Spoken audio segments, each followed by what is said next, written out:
Confirmation के बाद आप लोग इधर आ जाइए, मैं बुलाता हूँ।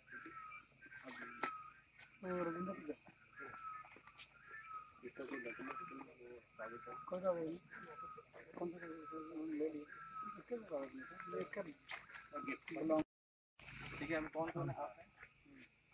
आप ये तो हैं डॉक्टर साहब, आप मेरे पीछे खड़े रहे। 25 की इंटरव्यू नाइट को जो POK का एक कमसिन बच्चा जो आर्मी अथॉरिटीज़ की तरफ से हमें हैंड ओवर हुआ था, उसके लिए कल जो है आर्मी अथॉरिटीज़ ने हॉटलाइन मैसेज कन्वे किया अक्रॉस, और उनके काउंटर पार्ट जो अक्रॉस है उन्होंने रेस्पॉन्ड किया और ऑन किया कि वो उनका बच्चा है।